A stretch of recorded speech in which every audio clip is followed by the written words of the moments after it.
habitat blocks by combining the 2014 habitat blocks and these new forest canopy polygons. And so I created what's in blue as those forest blocks. What you see in pink here is where we left off with the wildlife road crossings. And so those are modeled, and we had explained how, I'd use these boxes on the outside of the road segments to identify, to get a percent cover to flag certain road segments. When we last talked, we identified some problems with these wildlife road crossings. In particular, a section of the cirque still showed up as a road there, and there were a couple other ones that were problematic. So this, Melinda was nice enough to go through the road layer and edit the problems, the underlying problems in that road layer, and then was able to help us fix the wildlife road crossing. So what I'm showing you is the old version. So regarding these forest blocks, I use this as the new basis for selection of area to be incorporated into the significant wildlife habitat area. And so these are the polygons, the outlines of the polygons of the areas are going to look different than what's currently in your overlay because they include this forest canopy layer. Okay. So your current overlay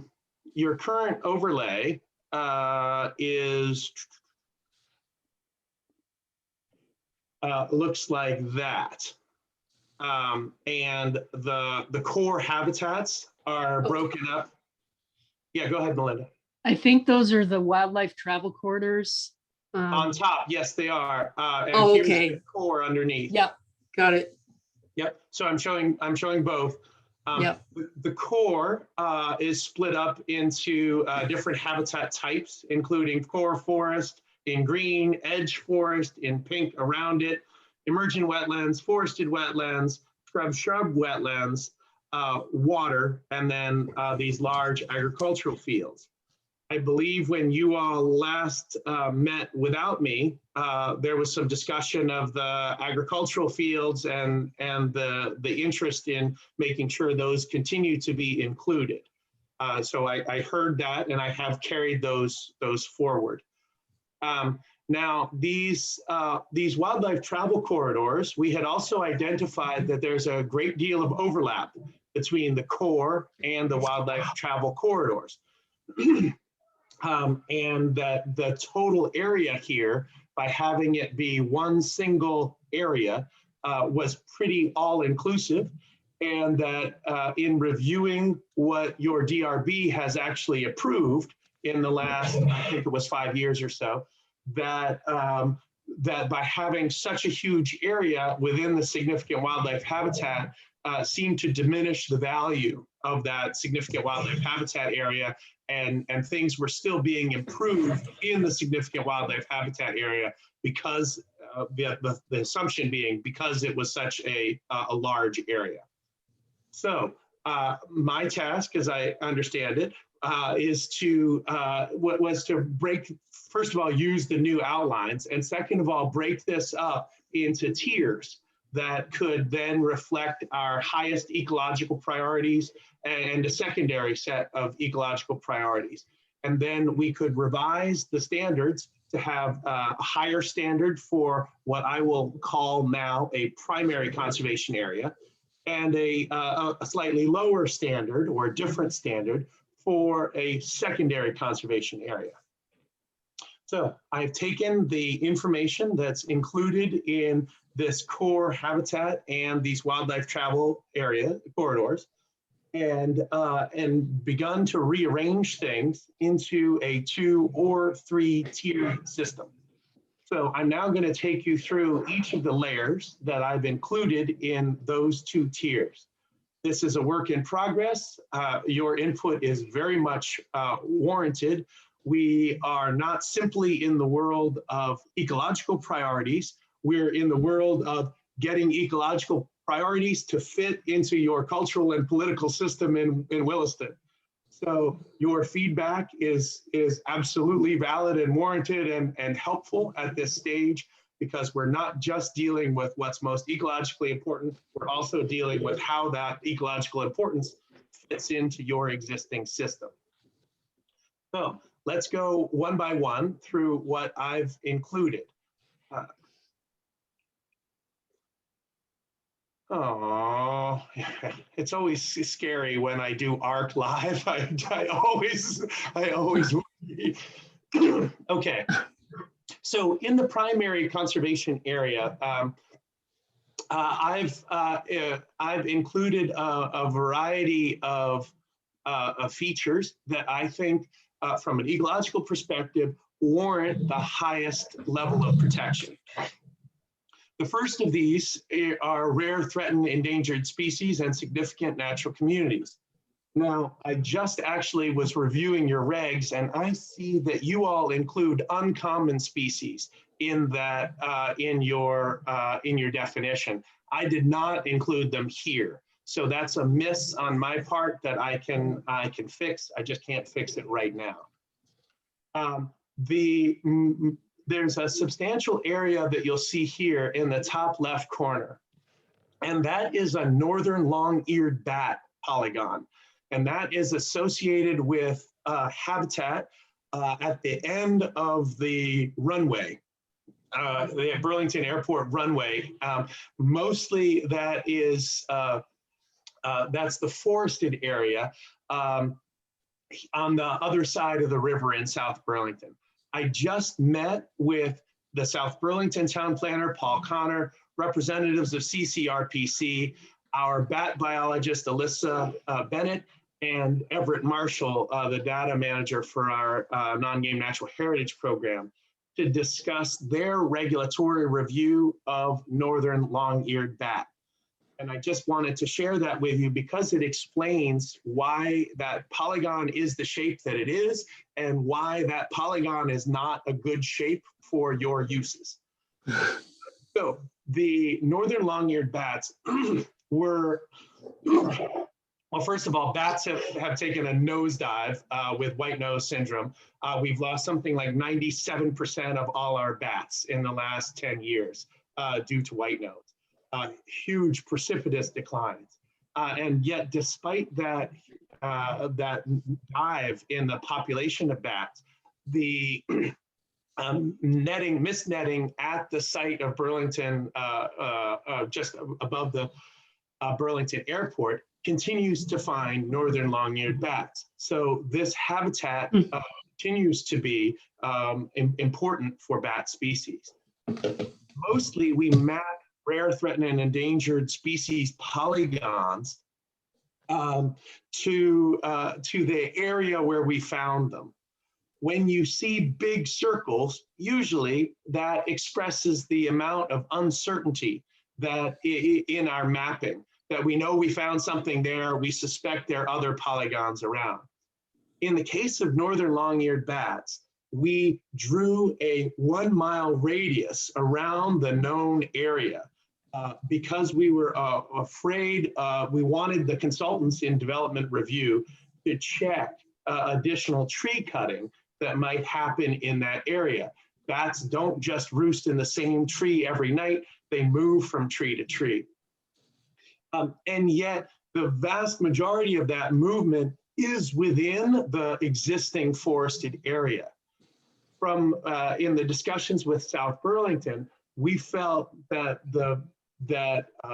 development review within that larger 1 mile area in some of these suburban neighborhoods wasn't really appropriate. And it was really the forested area that we're most concerned about. So I say this because the portion of that 1 mile radius that occurs in Williston includes both that forested and wetland area as well as some of these neighborhoods. And so I'm going to suggest that we redraw this polygon to focus on the forested area, the forested and wetland area. That's where we are going to find the vast majority of the bats. We're also not likely to get a significant amount of development pressure in that neighborhood. And so I don't think that extensive development review for additional building in that neighborhood is worth the time or energy, considering how concentrated the bats are in the good quality habitat rather than in people's backyards. That neighborhood is all industrial. Oh, thank you. Okay. That's Avenue A, B, C. D. Oh, all right. I do know that area. Right on. Yeah, but I continue to think that, you know, it's this portion, if you can see my cursor, it's this portion that is most important, and the area around Avenue A, B, and C are much less important. And I don't think extensive development review in that area is worthwhile. That's all the Griswold property. The area to the north? Yeah. There's no roads in there, so Yep. there certainly has Just- been no development pressure for a long time, but there's a new owner, so who knows? Yeah, well, from my standpoint, this is absolutely critical portion of that bat habitat. The non-developed portion of this polygon is incredibly important. Any other comments about this piece? Okay. All right, great. So that's the first thing that I think is of the highest ecological importance and should have the highest standard within your significant wildlife habitat area. Then I have included all wetlands. So I pulled the Vermont Significant Wetland Inventory, and you'll see that in red. I'm going to add all of these in red for right now. This is the VSWI, Vermont Significant Wetland Inventory. Then I added in what the three different type of wetlands from your UVM work that produced that original core habitat. Again, they talked about emergent wetlands, forested wetlands, and scrub shrub wetlands. So I added in any additional polygons that the UVM research had found that were outside of the VSWI. And I've added those. You don't see much area increased, but there is a little bit. If you can see me, if you can see a slight difference as I click back and forth. So there are some, of course, now I'm going to kill my computer. So there are some additional areas that were picked up as a result of that work. Okay. Now, I wanted to add the forested riparian areas, contiguous riparian areas.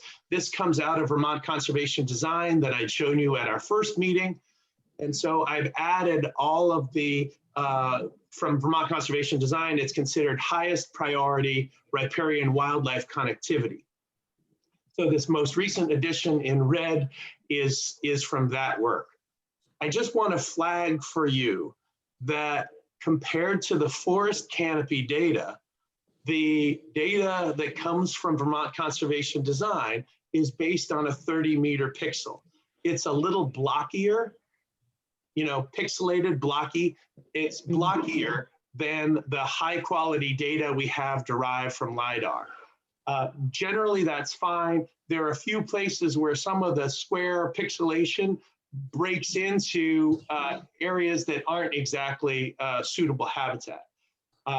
So we might want to send me back to the drawing board to refine those areas.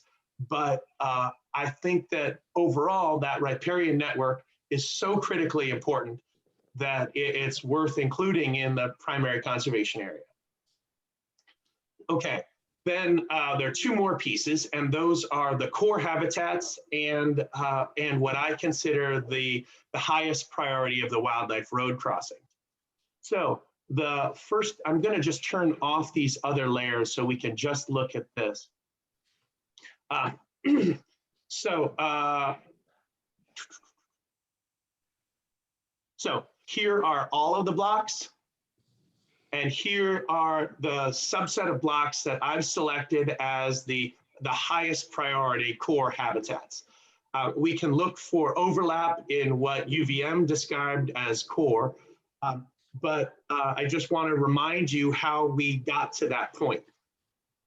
First of all, the highest the connectivity blocks, the pattern from Vermont Conservation Design of connectivity blocks in this region focuses on this eastern side of Williston and all of those blocks on the eastern side, and a east-west connection, mostly through St. George, but partially through Williston, connecting over to Shelburne Pond.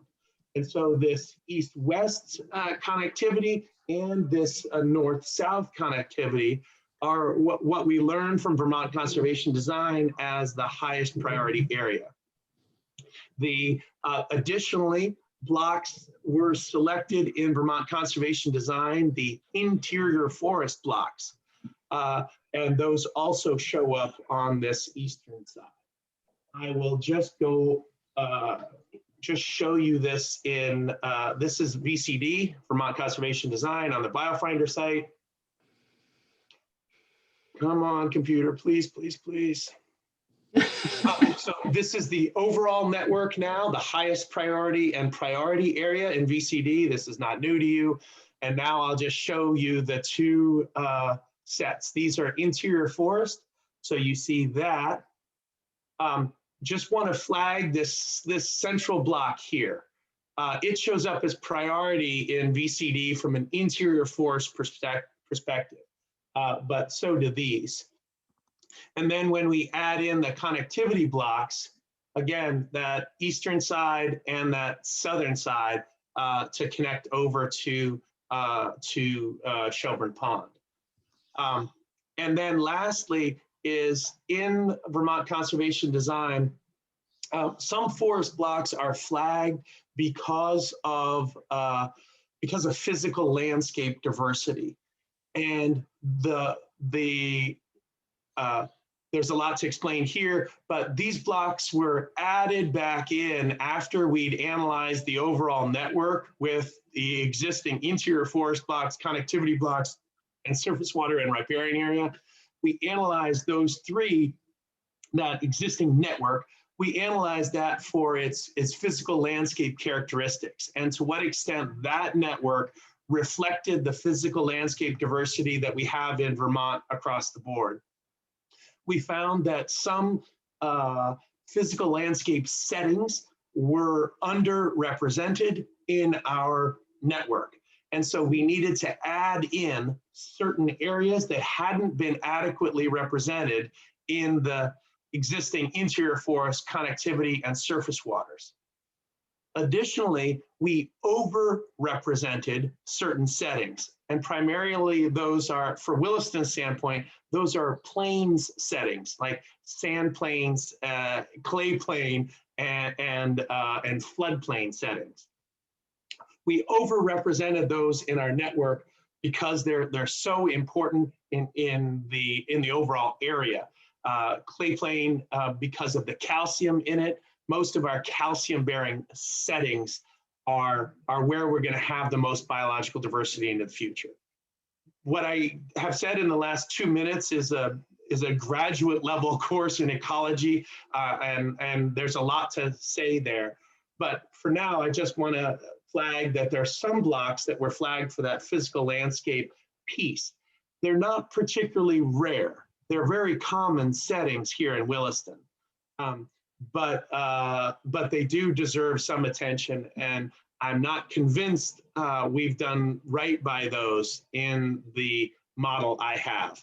But for now, I'm just going to move back over to this.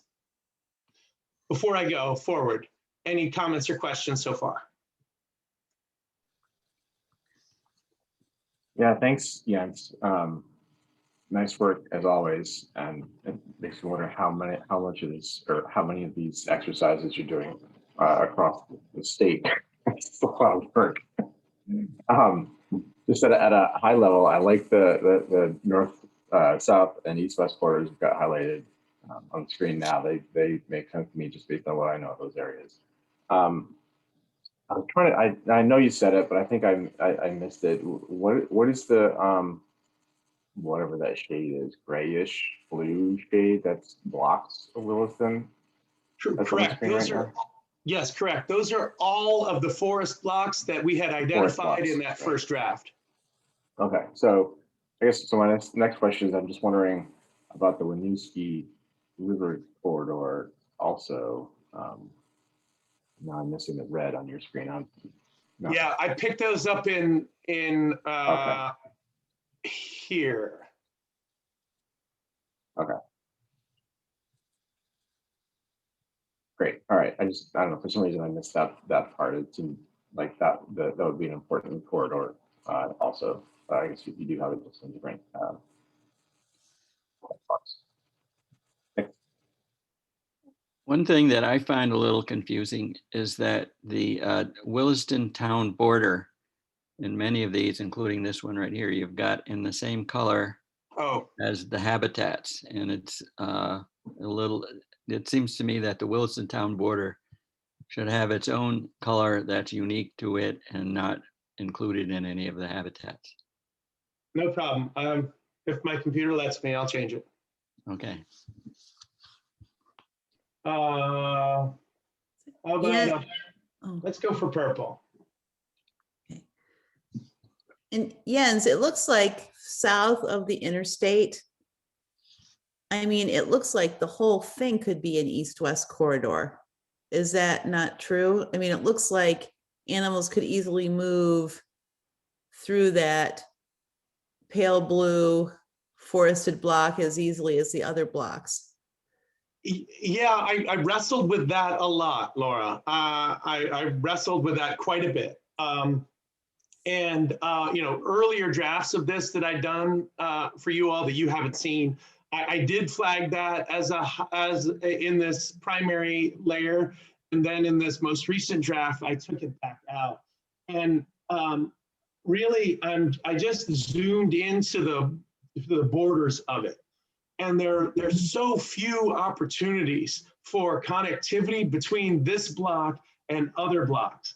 In this east-west area, there's all of this ag that's just an incredible barrier to wildlife movement. So while this blue block is itself intact in terms of there is a lot of area in the middle of it, the opportunities to connect to it are fairly limited. And so that was my rationale in not including it in this primary area. I did include it in the secondary area, but that was my rationale, was just how it's already something of an island, and it didn't feel like it rose to the same level of ecological importance that the others do. The other thing that I wrestled with relation to this block in particular is our opportunities for crossing I-89 are generally within this block. There's French's Hill here I believe that's the beginning of French's Hill going down. And so there's a lot of opportunity for crossing there. But the infrastructure that we looked at the last time I met with you was here and here were the two best options. And so I was really thinking about this area at center, but even that doesn't allow for great north-south movement compared to this north-south corridor further to the east. So none of it elevated that block in my mind to that primary area. That makes sense. Thank you. Jens, how many culverts are there on the interstate? And do you know where they are? Yes, we went through that at the last time we met. There were three larger structures. I have that in PowerPoint, and we do know where they are. I don't have them on this map, but Okay. Yeah. Yeah, I'm I remember sorry. you mentioned them. Yeah. Oh, wait, I do have them.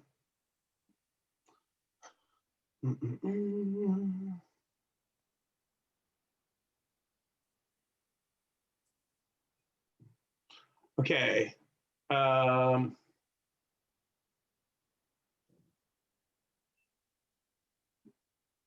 those are longs. Here are shorts. Hmm. So we looked at a short here, the blue. So the yellow is that road over 89. The blue is a culvert next to it. And that was a fairly small one, as I recall. Then we looked at these, which we felt were actually some of in terms of the structure, were some of the best. And then, yeah, and that was it. But for over the road crossing, you know, this area looks good, and then that area to the east looks good here.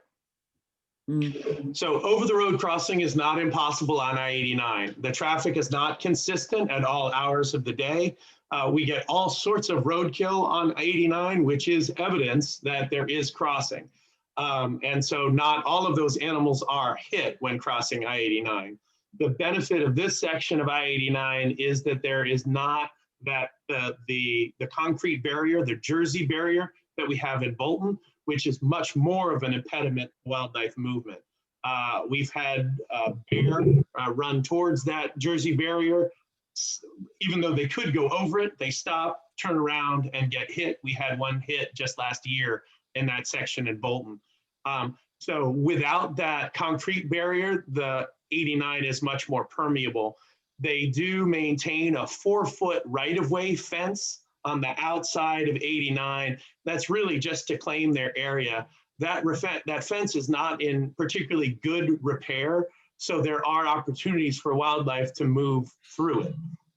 So there's some opportunity for over-the-road crossing on I-89.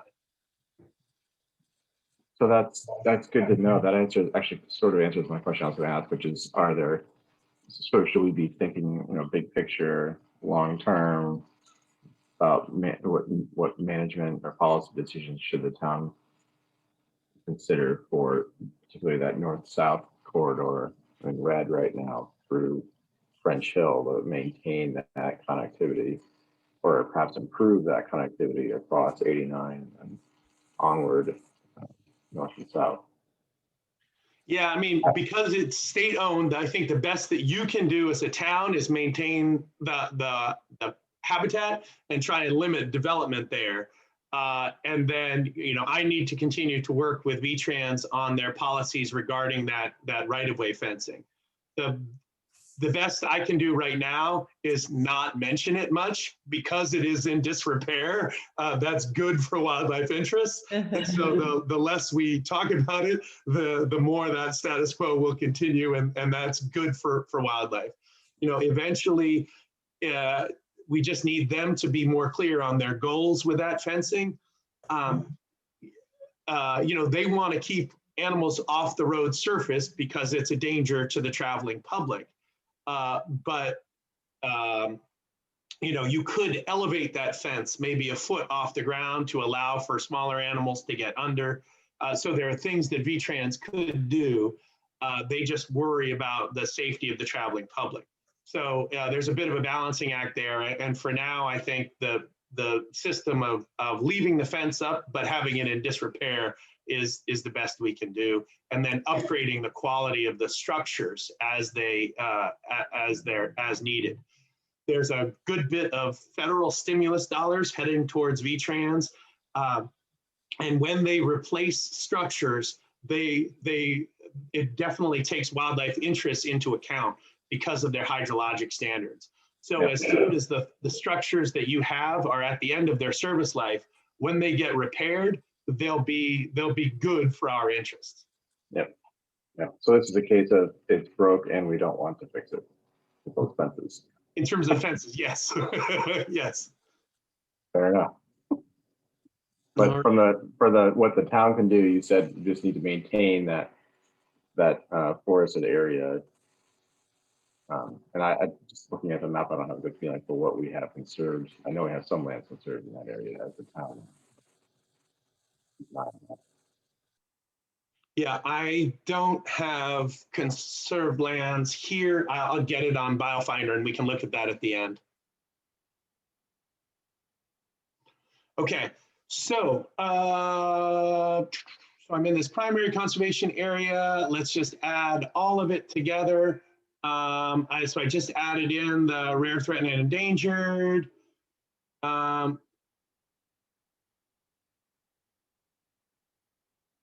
Okay, so yeah, significant natural communities are the other piece that show up here. And those are state significant natural communities. And I'm trying to think what this is. We'll have to look it up in BioFinder.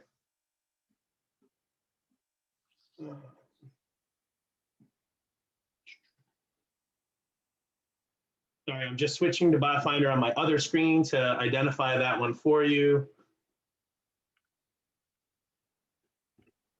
Melinda, is that the one they just made trails all through?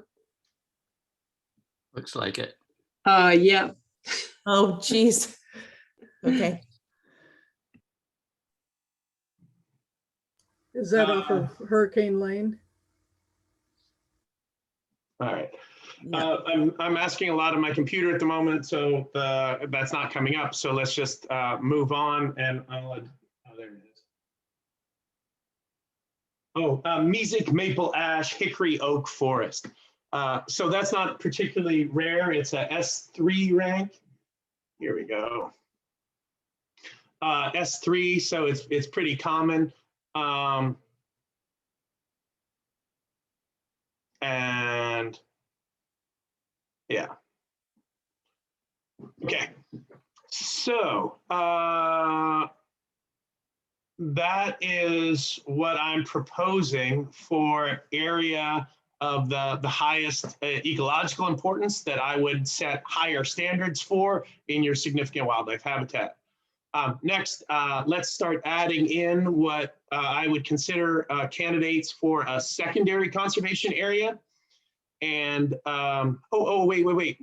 There's one thing I didn't do in the primary, and that is look at these road crossings.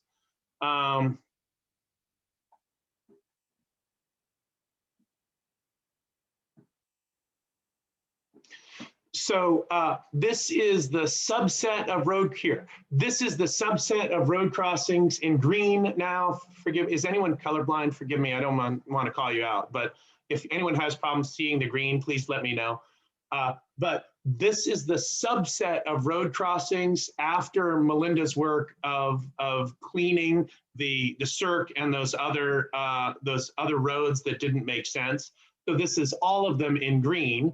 And now I'm going to turn those off. And this is the subset of the green that I think are of the highest priority.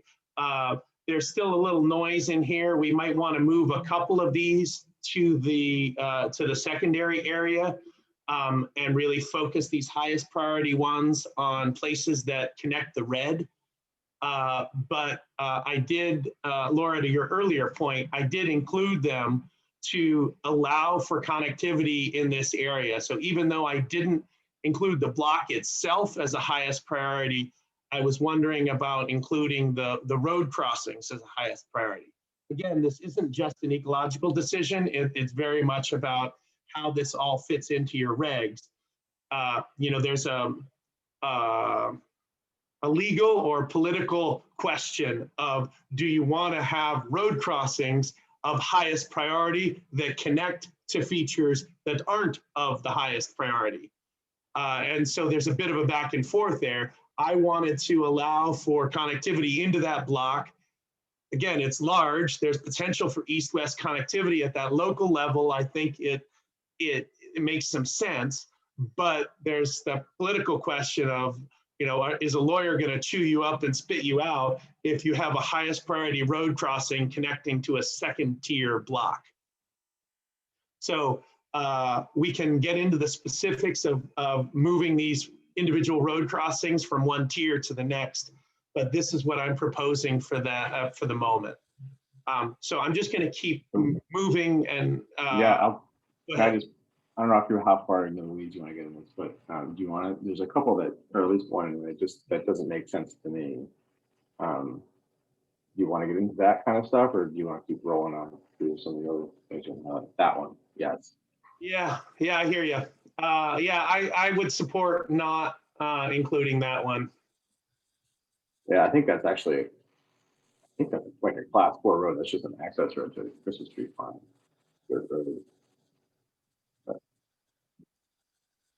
Yeah, I think there's still some noise here. I appreciate your flagging that, and there are others that are a little. Yeah, Yeah. that one is Amber Lane, and it actually is in a new subdivision, the Handy subdivision, but it's probably a private road, I think. I didn't catch that when I was cleaning up. This is what I'm showing on screen right now, Melinda, that you're talking about? No, the one that you showed, just the one that's up there. Yeah, that one. Yeah, I really yeah. do agree. You know, that doesn't rise to the level of highest priority wildlife road crossing. Yeah.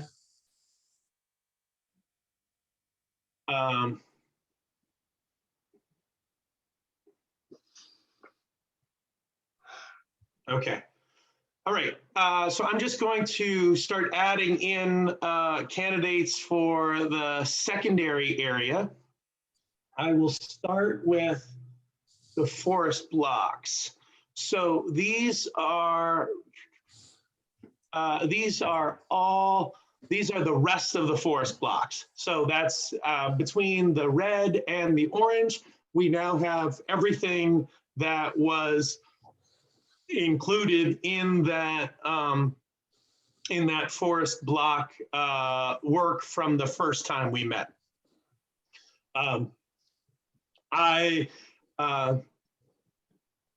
We can certainly discuss kicking some of those blocks into a third tier to have an even lower standard.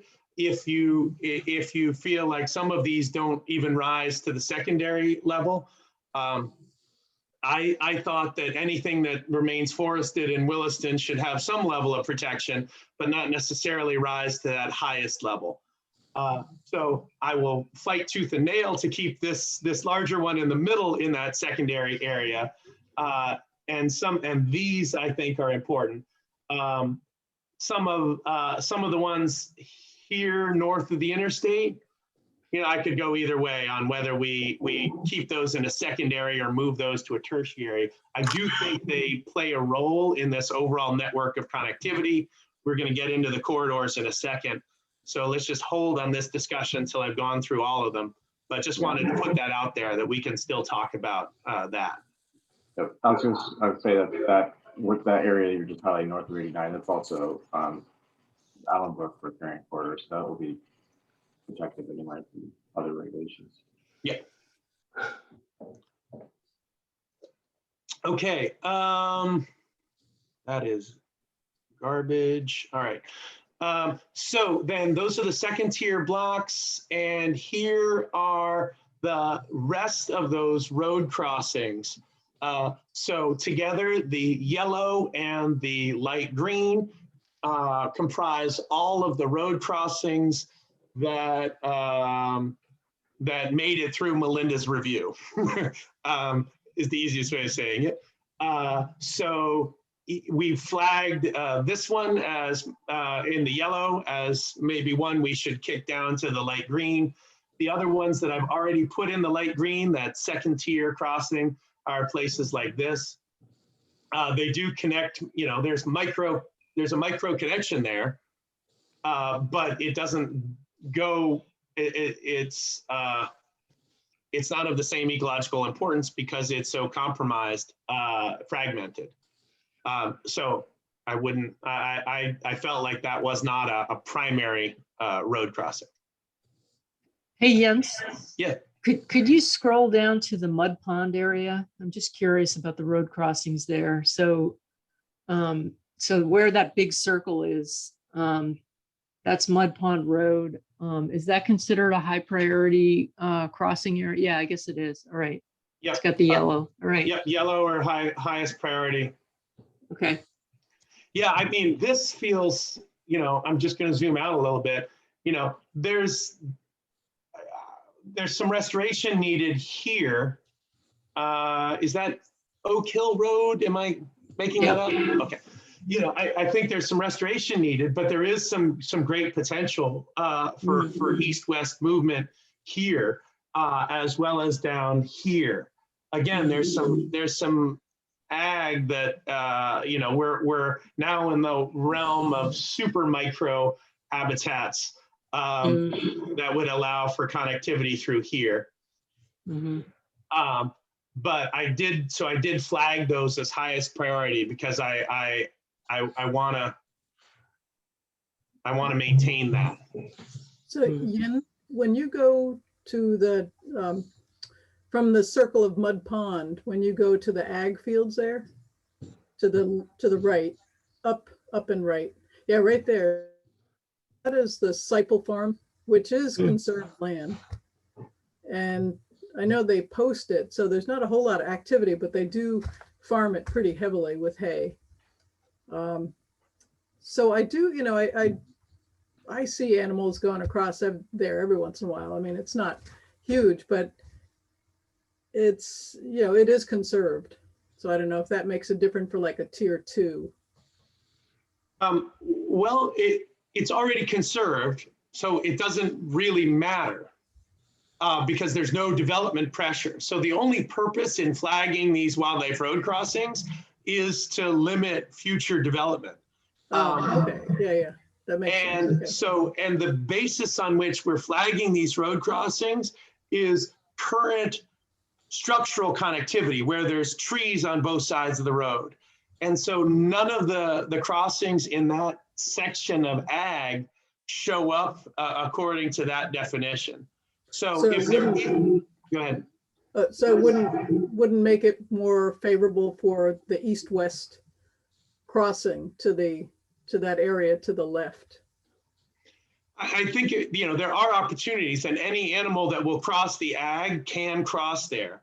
But I don't know that we need to regulate it because it's already conserved. Yeah, and so whatever's crossing there, great, keep it on. But we don't need to do anything with it to enhance that. Okay, that makes sense. Thanks. So Jens, I guess my question then was you sort of just answered it, but I was wondering if on those conserved areas that are not currently highlighted in red, like what Terry was just asking about the cycle land, and also I was wondering about I can't remember the name of the farm that's conserved on Oak Hill Road anymore. That's at the top of the Allenbrook watershed, starts with a B up north of the Issues, but Bruce. Yes, thank you, Bruce. Yeah. If we have an ability to negotiate with those landowners to manage those conserved lands for wildlife travel through there, would it be worth considering doing tree plantings or something like that to boost that? That could just leave it as it is. Yeah, absolutely. There's a lot of potential for restoration here. But I don't feel comfortable suggesting areas for regulation that aren't currently good habitat just based on the potential for restoration. Because we have to justify why we're limiting private property rights, and the fact that there's potential for restoration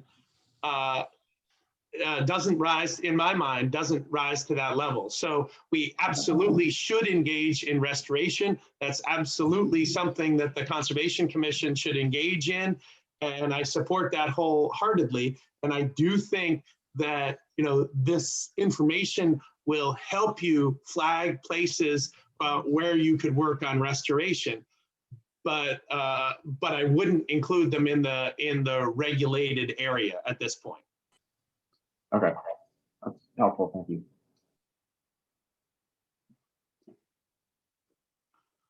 Okay, so then the last piece here. So what we see here is my final the culmination of the suggestions at this point for what be included in primary and secondary. Now, I carried over, based on your previous conversation, I did carry over the ag fields from the original UVM work. That's the only designation of ag that I had that I could use. So what you see in brown are those large ag fields that were included in that 2006 UVM analysis and that were brought into your core habitat for the significant wildlife habitat overlay. And I just carried those forward. I will make no, I will not support the, I can't vouch for their accuracy, is the easiest way of saying it. I have no idea what's in there. Generally, it looks like that stuff is still in ag, but I haven't gone through it with a fine tooth comb. And so we should just look at that.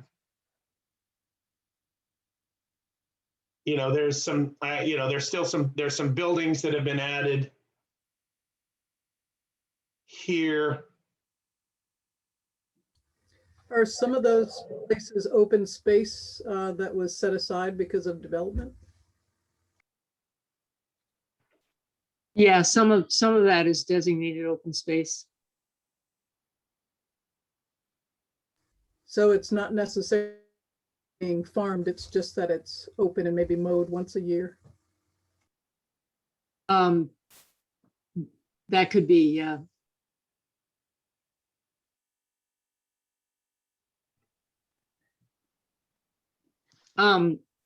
One thing you might want to consider is maybe having these ag fields as like a tertiary conservation area. And I mean, I guess my recommendation would be perhaps not to require habitat disturbance assessments on these ag fields, because generally it results in the same recommendations. And you know, to me, there's, I don't know, there it seems kind of like a redundant extra step to require those assessments on the open fields. What do others think about that? The treatment of ag in terms of, again, we're in this realm of not just ecology, but in practicality and policy.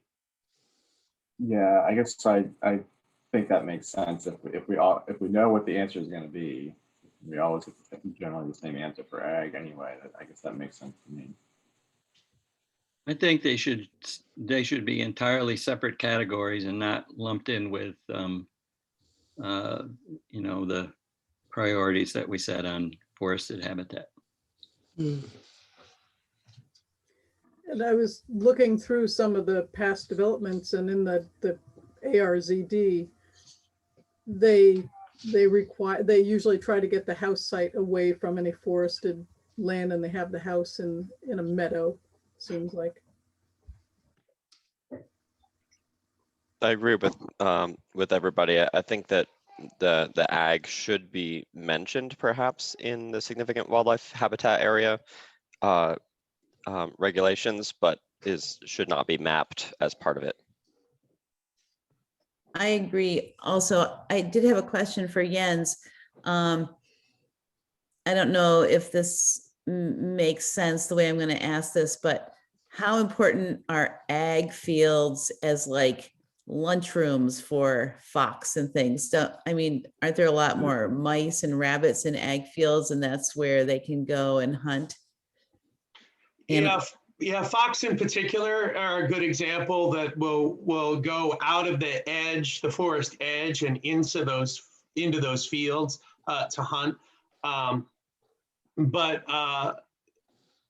they, you know, to call them significant wildlife habitat is a bit of a stretch. I think that edge is important. and those will continue to serve as habitat, even if we don't regulate them, as long as if they're open space, if you're trying to keep ag in place. So your point's well taken. Yes, there is some use of those by fox in particular and some other open species. My biggest concern with ag, or not concern, the biggest ecological attribute from my standpoint is for grassland birds. And so for grassland birds, the schedule of mowing is all important. How late they do that first cut really matters a great deal, and delaying that first cut as late as they possibly can will vastly increase the use of those areas for grassland bird species. The other piece that's important for grassland birds is the patch size. Excuse me. So larger patches are going to have more utility and more biological diversity for grassland birds. And smaller patches are not. Smaller patches that are in our large matrix of a bunch of ag fields might get used, but it's really that patch size. I'm no grassland bird expert. Some of you probably know much more about birds than I do, but that patch size is a really important piece. But because the utility of that area for grassland birds is so dependent on the land management practices, it's very difficult to regulate those or to say that those are of utility, because it depends from year to year on how the farmer manages their lands. So it's a really tricky issue. So that's, I think, from my standpoint, is another reason for putting them in their own category, where you can add language that says, gosh, mow as late as you can if you can, and try and follow best management practices. You can just apply different standards to them, or recommendations at least, that would be separate from some of the other ecological areas. Yeah, and I would also note, in the past, the Conservation Commission has made such recommendations, and I would just, the caveat to that is that they really only serve as recommendation. Like, even if the DRB adopts them as conditions of approval, we are so limited in our ability to enforce those conditions that they just really become suggestions and recommendations. Unless the town owns the land. Unless the town owns land, right?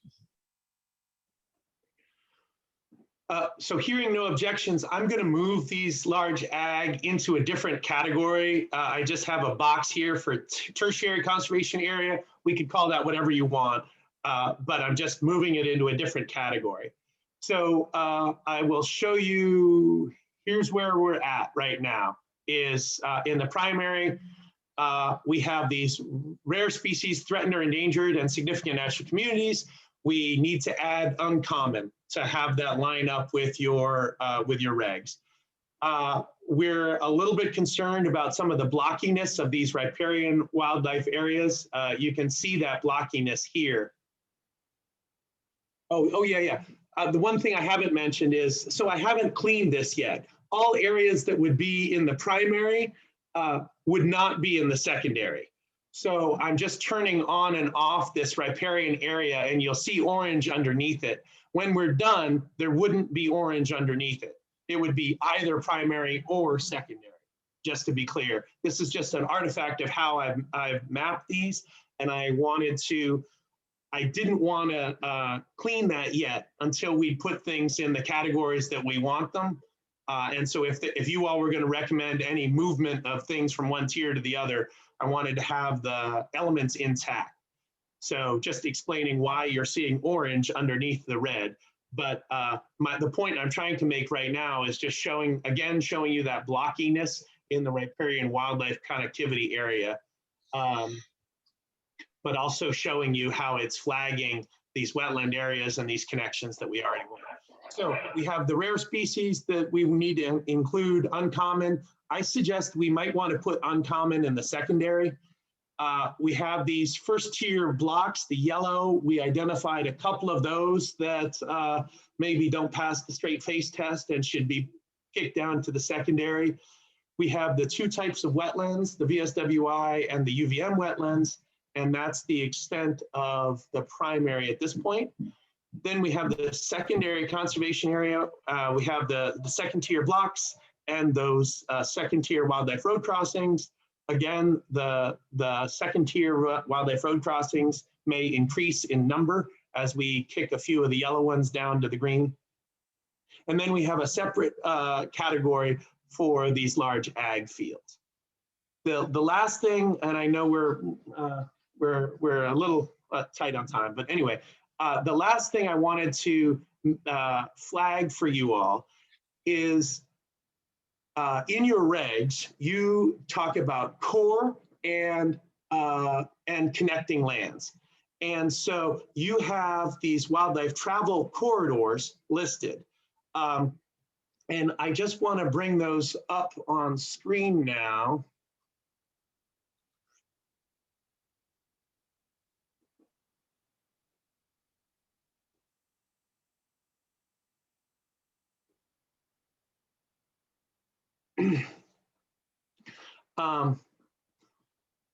And note that I went habitat by habitat, and so I don't have an area demarcated that shows travel corridors in the same way that the original 2006 data did.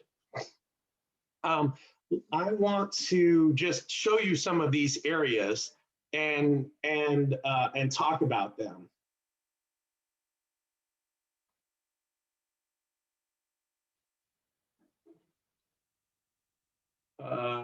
What's a good color? Let's use that. Just a comment and a question that I've always had about that layer, and you know, I know you won't be able to answer it, but I'm just wondering why there's so much overlap with the core, because it would seem redundant that, you know, like core forest by default would also be a wildlife travel corridor. So why would they overlap, I guess? Laziness. Okay. Uncertainty maybe is a nicer way of saying it. Because by the time, you know, here, I'm just going to turn off my stuff. I'll turn on the core.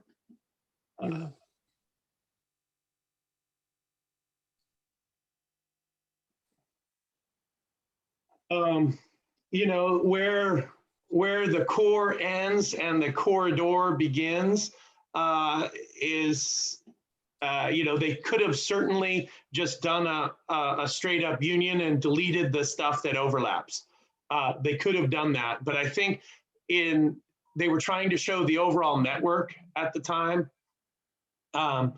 And, you know, this is 2006 work, right? Our understanding of connectivity was very limited at this time. They flag a lot of corridors across ag. And that's absolutely not where our understanding of connectivity is right now. So, you know, I think they were trying to show a network, and it was partially aspirational and partially based on ecology. Anyway, I have an example here on screen that I just,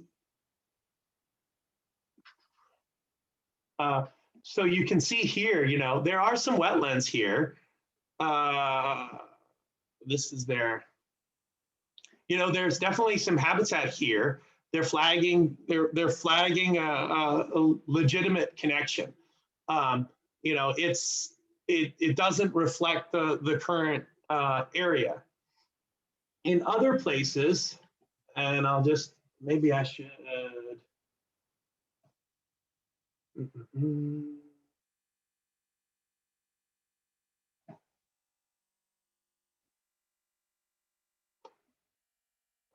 Okay, so can you all see what's in and what's out?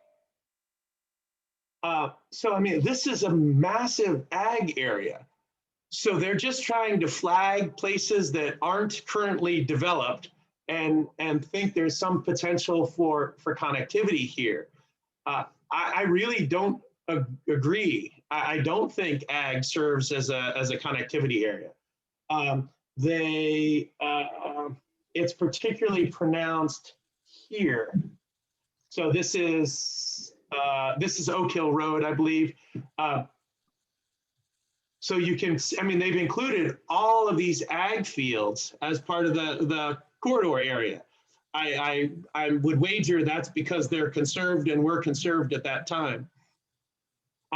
But that's not our current understanding of where there's connectivity. So I don't love the corridor layer. I don't love it at all. So the work that what I've done, I'm going to turn off these.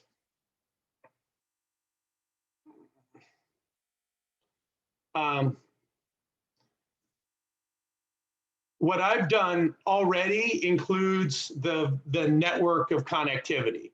There are places, there are very thin connections, particularly north of 89 in the center of Williston, that aren't adequately represented based on the work that I've presented here in red and orange.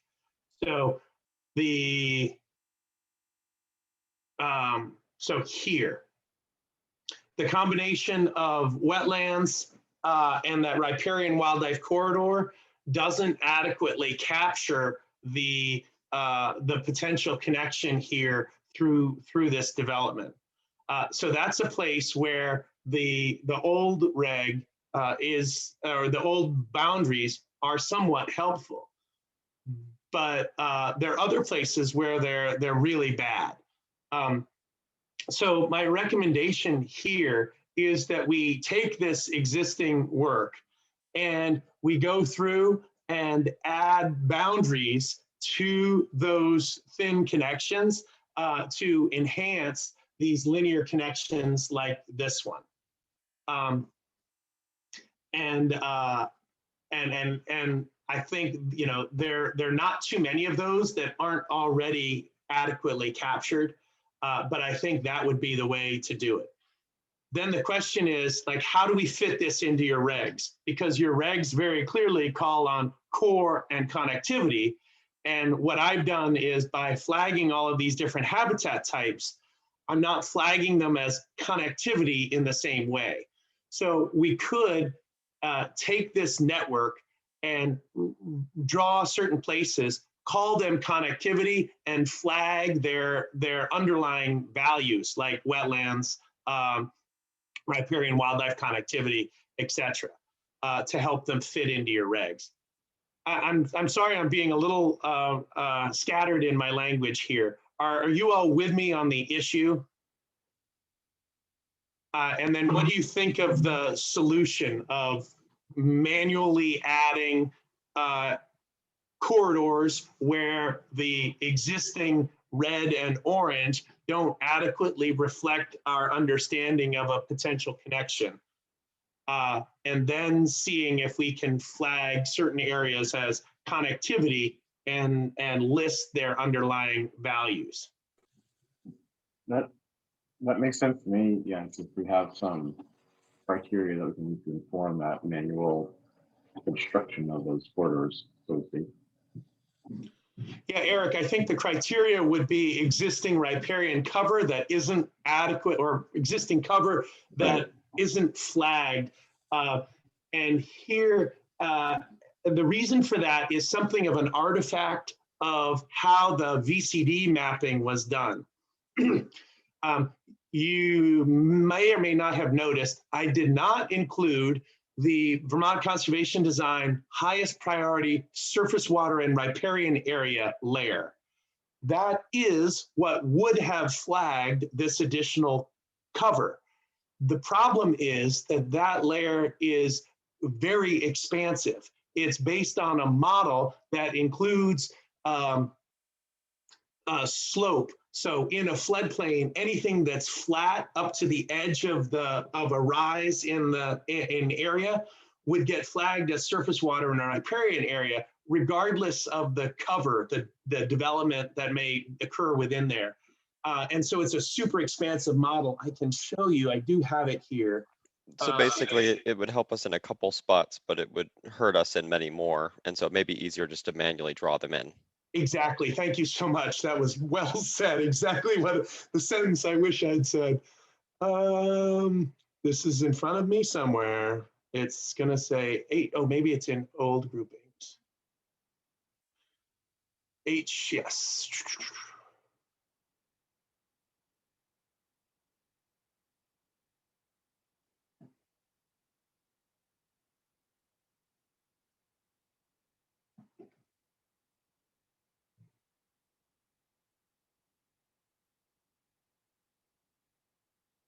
You see, it's got that blockiness and it's just incredibly expansive.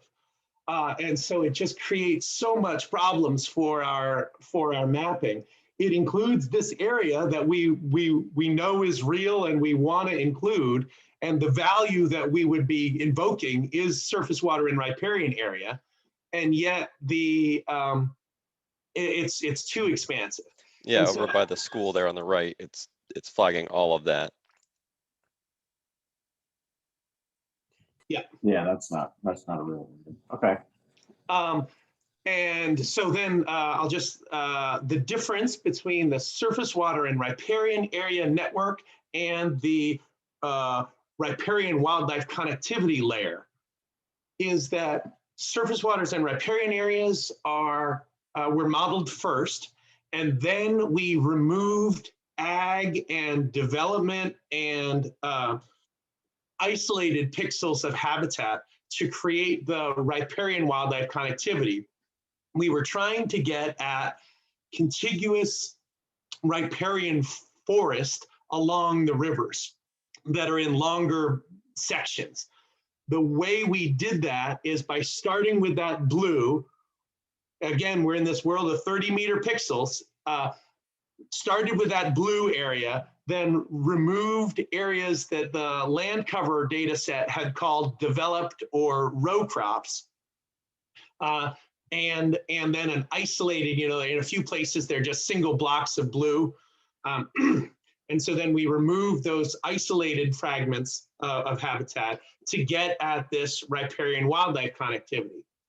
But again, because we're in this world of 30-meter pixels, the going from blue to red, the riparian wildlife connectivity, we lost something here.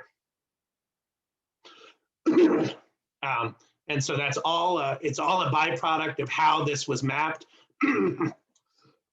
in 2011 and then again in 2016, but it's all based on that 30-meter pixel, and that's our problem.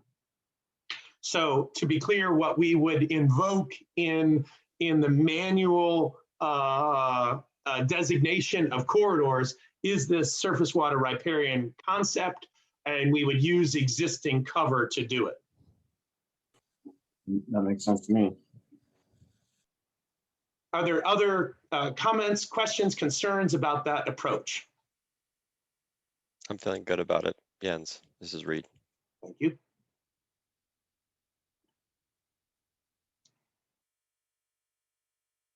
And we can just look at a few other areas. Here is going to show up as a travel corridor. No, it's not. Here's the travel corridor. So look at that.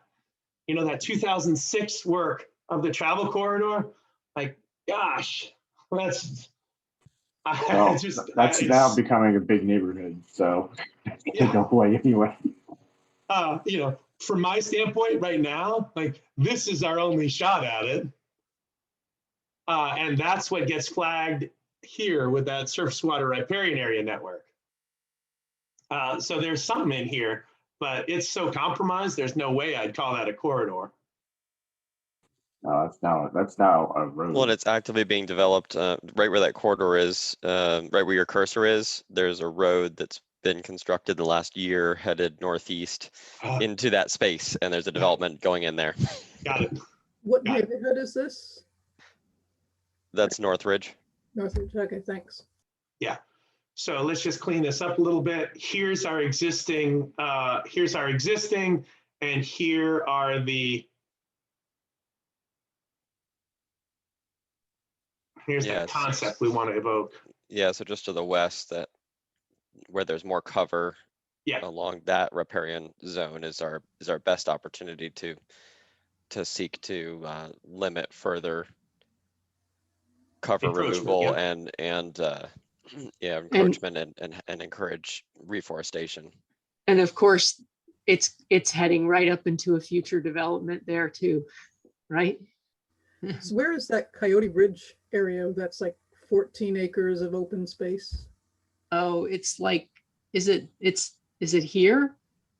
Or Isn't here? Coyote Ridge is in the South Ridge development? Coyote Run. Oh, Coyote Run. Yeah. Yeah, Coyote, I Coyote believe, Run is to the northwest of what's yeah. So right there is just to the west of that is Coyote Run.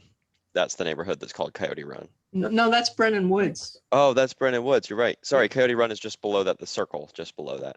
It's right here. Yep, Yeah. that Yeah. one. It's right That's there. in circle right there where the cursor is. Oh, so we were right on it. That's the open space, yeah. So I mean, there's that whole not south- much open space. You're really that open space, you're really talking about the fringes of the development. Yeah, it's one of the ones I think, Melinda, you showed us where the open space that was kept was not very effective. Yeah.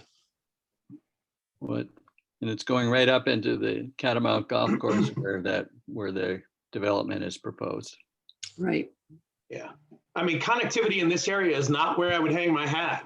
I mean, I do think there's some fragments here that we want to protect, but it's not where I would want to hang my hat. You know, compared to this north-south Prentice Hill, you know, there's a lot more opportunity there. You know, this is of interest to me. You know, there may be something you can thread through here, but yeah, it's not great. Another place that gets flagged in the 2006 work. Yeah, it really highlights, Jens, how important it is to zoom out when you're talking about these things to say, are we even talking about something that matters in the big picture? Yeah, thank you. We're back in our industrial land here.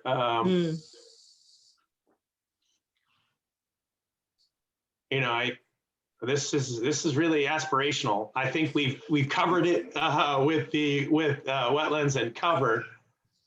You know, we might expand that just a bit, but it's not of the highest ecological importance, to say the least. And Jens, that big secondary block, yeah, that one there, that's all going to be cleared for an industrial development. So that's like part of it's already developed, and the rest of it's going to become developed pretty soon. Great. So then, as another to-do, let's review these blocks. Yeah. And remove things like that. Is that the Shunpike Drive Road where they're clear cutting everything? Yes, that's the Robert parcel. Oh. That's where the U-Haul is going to go in, and you know, all that. But the red blotch there is wetlands. That's not going to be developed. Yeah, that part's remaining. It's Yep. the orange or the yellow there that it's being cleared and different uses are going onto it. Right. They did protect that red part is being set aside for protection. So Is that across the road from Harvest Equipment? Correct. yeah. Yeah, the little Y in with Route 2. Yep. That Y is where Harvest Equipment is, and the self-storage that went in recently. Mhm. All right. So just with an eye on the clock, what I'm hearing, my to-dos are to add the uncommon, to review the blocks, the second tier blocks, and eliminate those that are slated for development and absolutely inappropriate, to deal with this corridor issue by remapping the surface water and riparian area network using the current cover data, and then identifying corridors within this network in between the core forest that we can specifically call corridors, but still maintain the transparency of their underlying values, i.e. wetlands, riparian cover, et cetera. That's what I see as my next steps to get you all the next draft of this. Oh yeah, and refine the bat polygon in the northwest. Are there other things that we talked about? How do we want to take another look at that ag, or is it just fine the way it is? I mean, if you'd like, I can kind of take another look at it and just try and flag areas that I think are not appropriate in that as my piece. That would be great. I think it would be lovely to just take another look at that, so we're not again carrying forth this 2006 data into a 2021 bylaw. Yeah. I've got a very basic question about all of this. And that is, before we permanently assign things to primary and secondary habitat blocks, don't we need a definition from a regulatory standpoint of what that means to us, that something is primary and something is secondary? What's the difference in terms of how we deal with it if development is proposed in this area? Absolutely. Yeah, Carl, thank you so much. So a good example from my standpoint is Warren's current subdivision regulations, chapter 7.3. They're currently redoing those, but the existing definition in their subdivision regs has a primary conservation area and a secondary conservation area.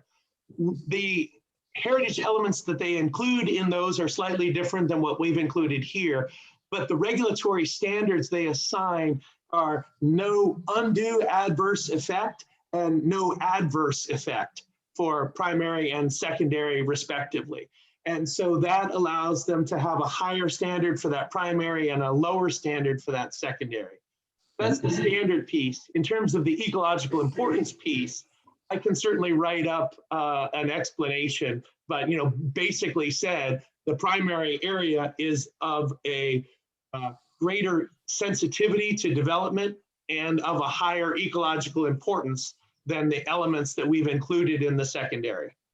And yes, that's partially based on expert opinion on my part, but we can write that in a way that's transparent about, these primary areas we think are of the highest ecological importance. Development in there will cause irreparable harm to those habitats. We think they're the most important. The secondary, we've got a little bit more flexibility. We don't believe they're as ecologically important or as sensitive to what we put in the primary. But then we still have to convert that into regulations, and not, not just say this is more ecologically important, this is not quite as ecologically important, but what does it mean in terms of when it comes before us in the ARB for development, and how is each one handled? Yeah, so we'll have to spend some time thinking about that and refining the existing regulations to reflect these different tiers. Another piece of work for your review would be the Jericho Overlay District, the Natural Resource Overlay District. In that work, they treated each of the elements with different standards. So they didn't just lump them into a primary and a secondary and give standards for the primary writ large. they said there's a primary and a secondary, and then they went and gave standards to each of the elements within there. So they said wildlife road crossings in the primary meet this standard, habitat blocks in the primary meet that standard, or would have that standard, and so forth. So that's another thing for your review. My comments on that are that it's pretty squishy. Jericho doesn't, I mean, has some development pressure, but it's not like Williston. It's not they don't require the same level of regulatory precision that you all do in Williston. So it's squishier, it's harder to get through. I don't love Jericho's approach as much. I think Warren, even though the language of undue adverse effect doesn't mean that much to most people on the street, there is a legal definition based on case law with what that means. So I think having a much more clear-cut standard makes sense. And then we just need to expand upon that sentence of undue adverse effect with English. What does that mean? Thou shalt not build.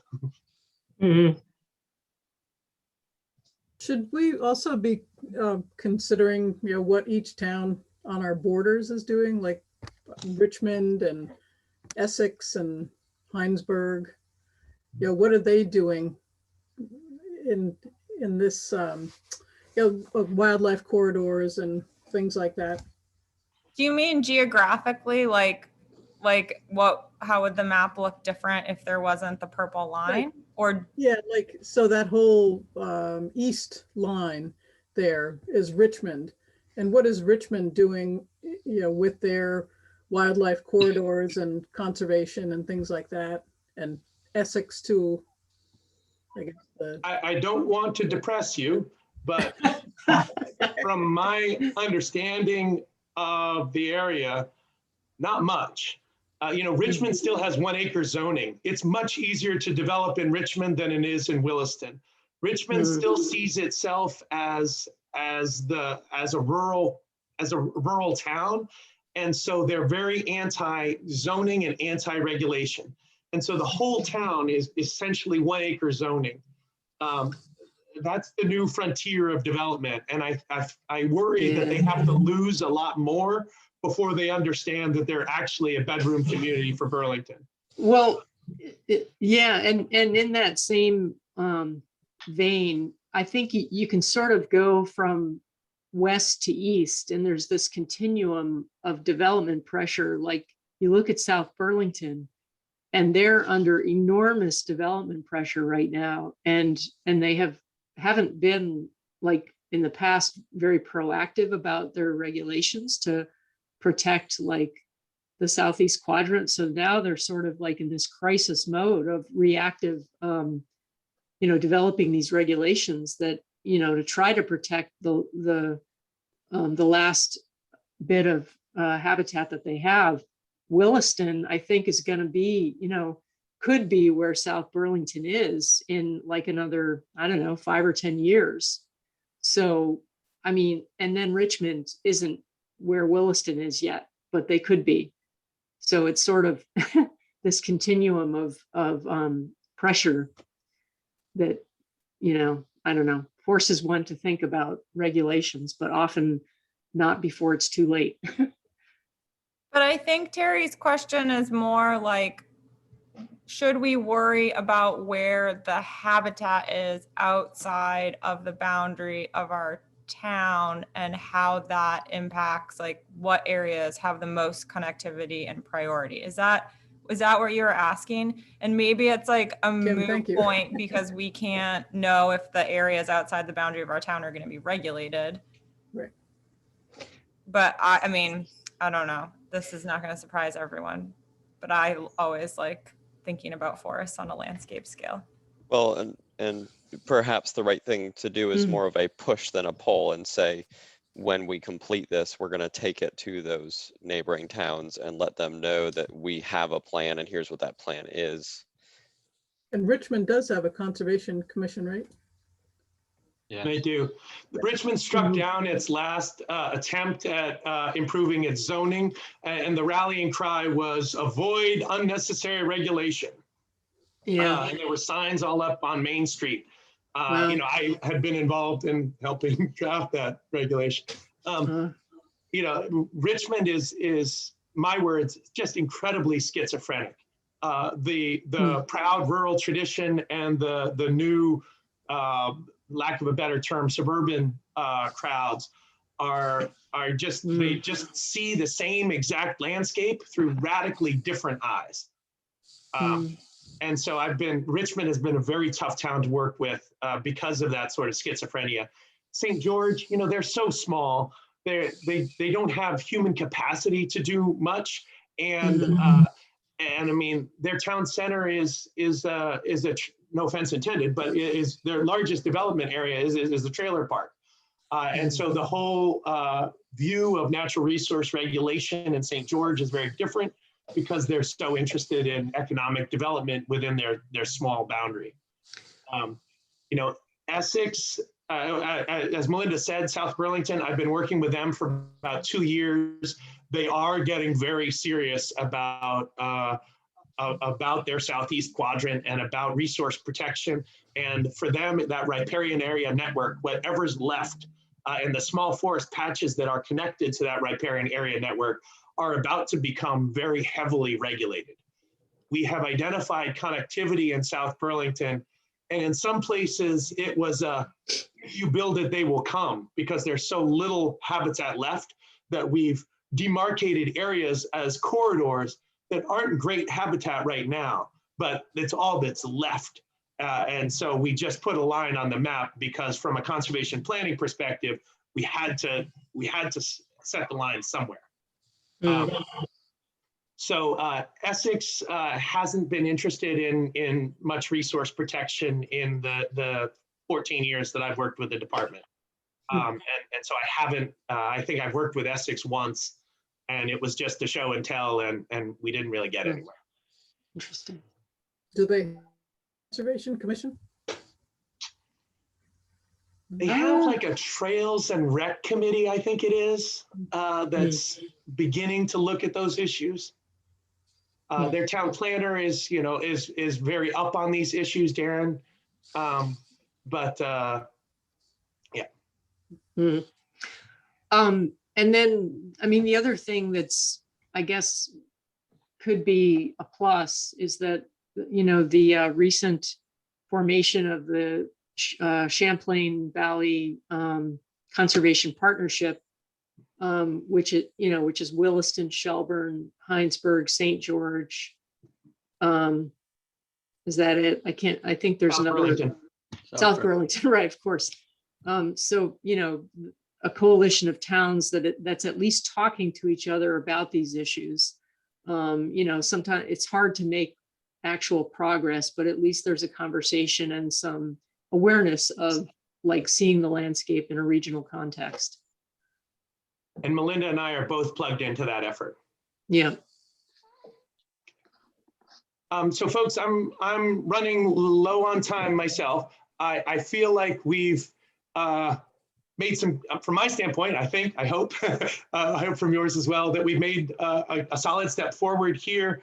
I know we're not done. We have another step to do, but I think it's important. I wanted to make sure we check in. I didn't want to just show you a done deal, because I wanted your feedback as we go along. Because again, we're not in this world of just ecological priorities. So I found it very helpful and useful to check in with you at this point. And I feel like the next iteration I show you can be a little bit more polished. And at that same time, I trust that you all will have looked into the regulatory language a little bit more and will be in a better place to set standards now that you have a sense of what ecological elements I recommend including in those different tiers. Yeah, this is really helpful. Thanks, Jens. Got it. Yeah. Yeah, Summary. thank you. Thanks. All right. Thank you so much for your time. Yeah, my pleasure. So Yeah, this is a huge amount of work. Thank you. it may not look like it, but it was a bunch of hours. Oh, I believe it. Oh, no, it does look like it. All right, so depending on your schedule, we'll look to 2 weeks or a month out. And Melinda, I'll check in with you offline to see what your schedule looks like and where we could fit this in. I don't know how fast you all want to move, but we'll check in on that separately. Sounds good. Great. Have Great. a lovely day, everybody. It's a pleasure to see you. Yeah, thank you. Pleasure to see you too, Jens. Wow. Thanks, Jens. Reed, I will turn the chair duties over to you if that's okay. Sure. Next up is staff report. Okay, we didn't really do this first part here, and I wasn't sure whether it makes sense to do that. I don't have really much in the way of staff reports, so we could probably skip it if you want, or if you want to look at this a little bit more closely next time, we can do that. So what do folks Yes. want to do? As far as the regulations and the goals of the SWHA, I think it would be good if we had a bit more time allocated to talk through that. Okay, I can shift that to the following agenda. Gives you a little bit more time to kind of look at this stuff too, between now and then. Okay. Yep. All right. So for staff report, I have been working with Chapin Keener on trying to establish a little nature trail on the town hall fields, the fields in back of the town hall parking lot. And we were working with a scout to build a little kiosk there. We have run into a little bit of snag with wetlands permitting. Apparently, if we mow any kind of trail in the wetland, it's going to require a wetlands permit. So I think what we had decided was kind of looking at this spring and looking at the alternative of just kind of not mowing and seeing how that goes before we go to the trouble and expense of applying for a wetland permit. Just kind of reevaluating the trail alignment and see what makes the most sense there. What's the cost and timeline of the permitting, Melinda? Well, if we were to hire somebody to prepare an application, and with the fees that from the wetlands division, it'd probably be around $1,500 to get that done. It would probably take, I don't know, 3 or so months to do that. And you think it would be likely to be approved, but it would be time consuming and resource consuming? Yeah, I think it would be likely to be approved. I spoke with Tina Heath and she thought, that it's likely to be approved, but it would just take time and resources. So the plan is wait for spring into summer and see what it looks like without mowing to see whether it's feasible to have any sort of recreation path without needing to maintain it with mowing. Yeah, or just see if the mowing could be just really minimized, or maybe just upland areas. Just the upland areas. So that's kind of the plan at this point. Building a kiosk is not going to require a permit. So is the plan to move ahead with the kiosk regardless of what we find with the application? Yeah, decision? that was the plan. Yeah. Okay. That sounds okay.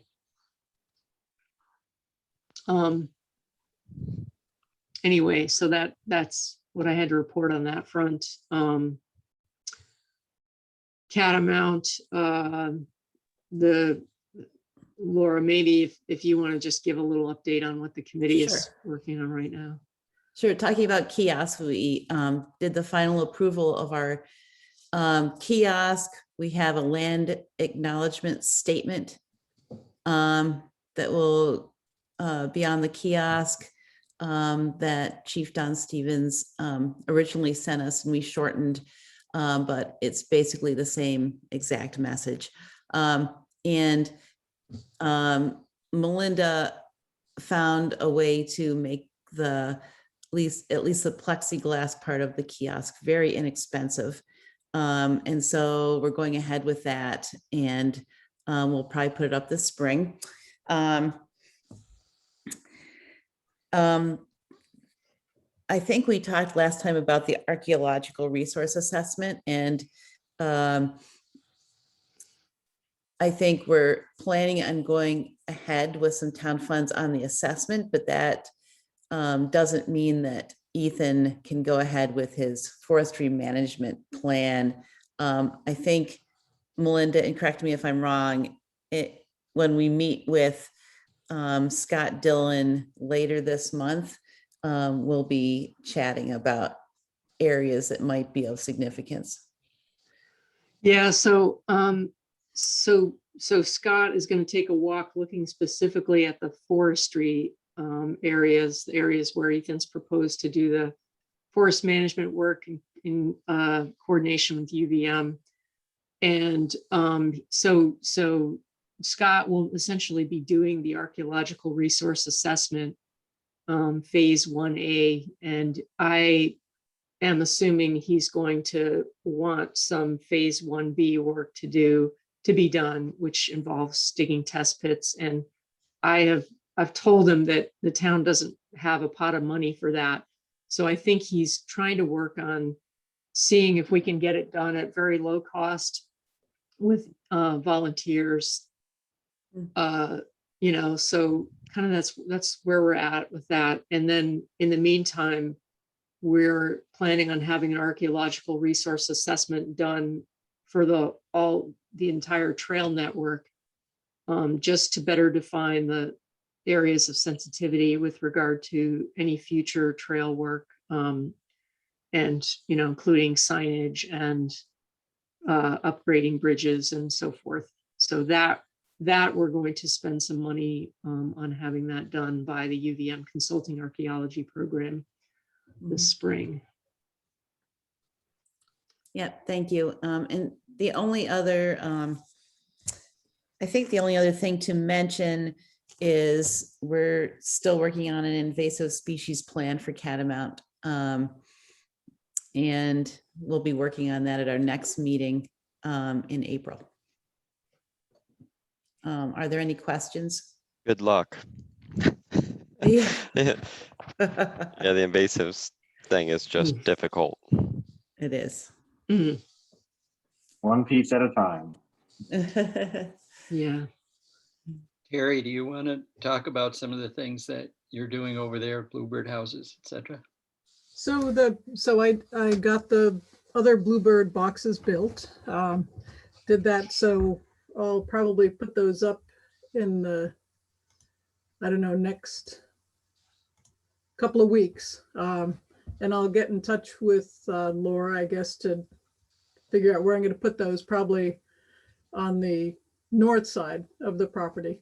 And hopefully I'm hoping to get some master naturalists interested in coming and helping. And Carl, you said you would help put up some bluebird boxes. So, and I went over there the other day and whoop, there's a couple of bluebirds already. So That's really neat. yeah. That's awesome. So they're around. So yeah, so I'll clean out the ones that are, that I put up last year. And then I'm going to see if I can get volunteers to just monitor them during the spring and summer. So, yeah. That's a great idea. Yeah. And we're on the last year of our current mowing contract, so hopefully that will work out as well in terms of the bobolink field, and we will monitor bobolinks over there this spring and summer too. Yeah, and I'm not sure how it's looking for walks yet with COVID, but Terry, did you have any plan for any bird walks at Catamount? Yeah, I'm kind of hoping. I know that the Green Mountain Audubon and Audubon Vermont are going to do a little bit more monitoring, and maybe Ethan said maybe a bird banding session. So I guess I'm just see where the governor goes, Vermont goes with gatherings, but I think it's loosening up. So I was hoping, by, maybe May, by spring migration, to have a small, bird walk and get, distancing and masking and things like that. So if that turns out it's okay, it would be great to do a small one like early mid-May. That sounds Mhm. great. Through the map group. Do we still have that this property is being managed for grassland birds sign somewhere? They're in my garage. Okay, we should put those up again when it I'll comes put them time. up in the, yeah. They're in the official storage facility. Mhm.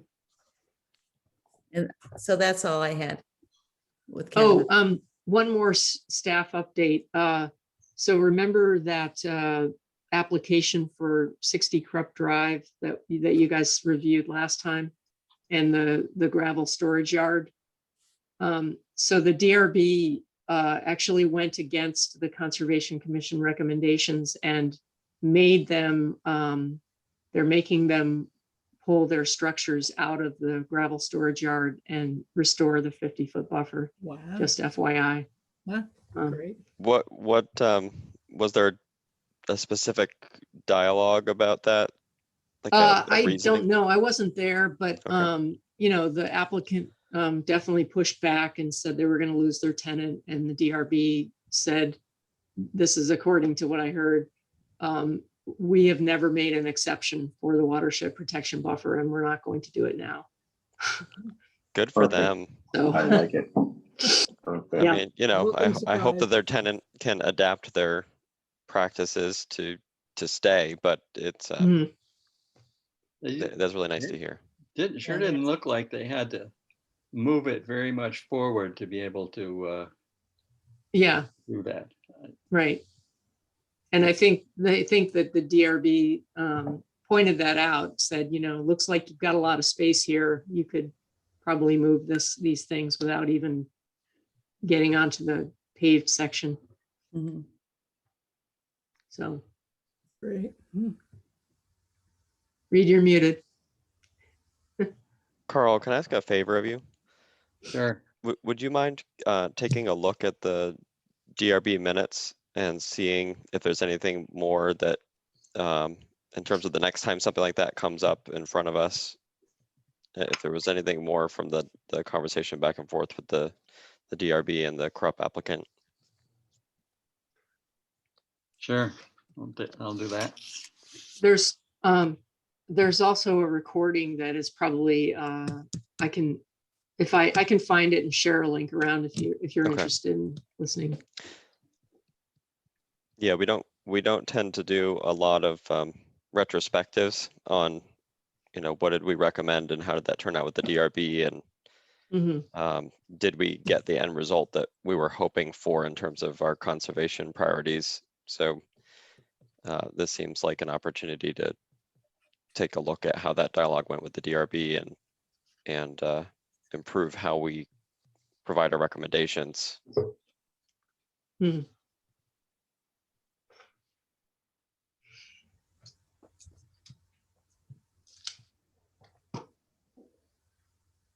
Shall we talk about upcoming meetings before we sign off? Reed, do you want to just kind of tell folks about our little meeting and kind of things that came out of that? Yeah, so Melinda and I have started a new tradition of getting together on the Fridays following our meetings. So this coming Friday, Melinda and I will have a check-in And what we're doing at those meetings is looking at the upcoming agenda items and identifying perhaps what should be added to our plans for the agendas. Things that typically get forgotten about or we don't spend time on them. And some of it is about reminding ourselves and reviewing together, why does the Conservation Commission exist? What is our relationship to the other commissions? Who do we need to hear from? Do we need to bring somebody in from planning? Do we need to bring somebody in from Parks and Rec to strengthen our relationship with those other groups? And then use that to develop the agendas. We would really like the agendas to be a bit more democratic than in the past. Melinda has done a terrific job of putting in front of us the things that we need to be doing, but we will do a better job of covering things holistically if there's input from everyone. So that's the idea behind it. Can you clarify what you mean by that? Which part? You'd like the meeting to be more democratic. Oh, as in the latter part about holistic also. Yeah, just about not having it just be Melinda's brain thinking up, what do we need to be working on, but also just suggesting to her, hey, it feels as though we could use a particular activity or topic to be refreshed for us. So just giving some feedback mostly to Melinda to say, hey, we'd like to see this on an upcoming agenda, and then allow Melinda to help us prioritize when to do those different activities. Does that make sense? Yep. And Melinda, at this moment, my brain is blanking on some of the, I know there were like 10 things that you and I brainstormed that should be coming up at some point this year. Well, yeah, you mentioned having different boards come and chat with you, like the DRB and mobility. The mobility committee. And that's assuming that I can get somebody from those committees. That may be challenging, but I can try to recruit someone. And the purpose behind that is largely to have a bigger picture of how our outputs are being utilized. So for instance, the updated desired trails, desired conserved land, how are those playing into the official map? That would be an example of how sometimes we produce a product, but then we never really have a chance to come full circle and talk about how it's being utilized and whether it met its objectives. Yep. And then just things that should be on our radar, like at the beginning of the fiscal year, we should do a check-in about officers. I need to check in and see if anybody's term needs to be, is coming up, and whether you want to continue serving.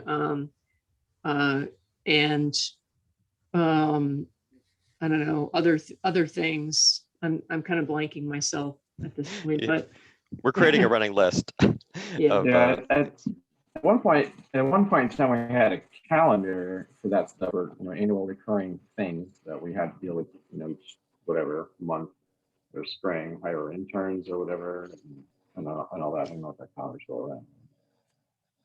Yeah, I think I had made a table in the past, and I've gotten lax about that, about keeping that up. So I can start doing that again. One thing that I learned from meeting with Melinda on this topic after the last meeting was that we don't have a ton of plans to do. I think Mud Pond Conservation Plan is going to be due for some revision in the next year, but there's not a lot, not a backlog of plans to revise and update, which means we may have a little bit of bandwidth to do other activities that we haven't done in the last year. We also talked about when we have upcoming reviews for subdivisions and so on, that we could talk about whether we want to assign somebody from the commission to do like Carl did. Carl went over on his own initiative to just check out the Krupp Drive location before the meeting so that somebody on the commission can say, I've been there in the last week and here's what I saw. That was really helpful, Carl. So just talking about being more proactive to make sure that somebody from the commission has laid eyes on the topic.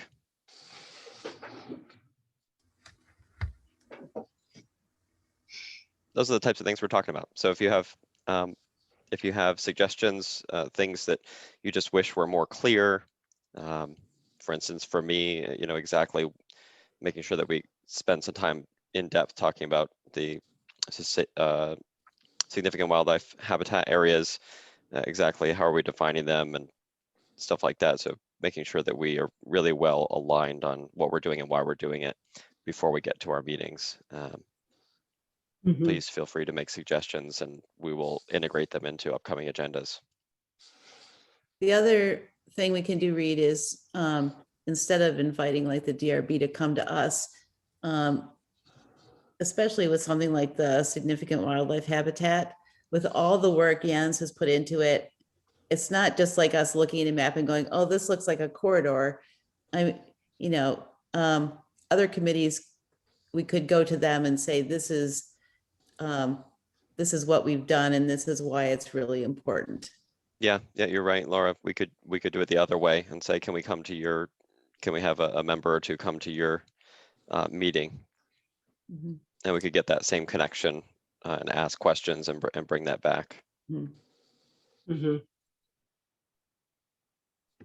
Yeah, and with regards to significant wildlife habitat area, that would probably be the planning commission if one or more of you wanted to attend a planning commission meeting to present that work. That would be great. Yeah, that's a good idea. Yep, they're open to, I guess anybody can. I've sat in on a few of the meetings over time.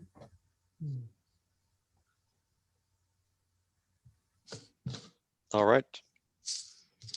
We've reached the end of the agenda. I guess we had one or two things on upcoming. So we had Mobility Committee official map updates on April 4th and the UPS expansion proposal. Right. And then on the 18th, SWHA map and regulations, further discussion, penciled in just for awareness. All right, do we have a motion to adjourn for today? So moved. Second. Thanks, Eric and Laura. All those in favor? Aye. Aye. Thanks, Reed, for being with us again. It was nice to see you out for a walk the other day.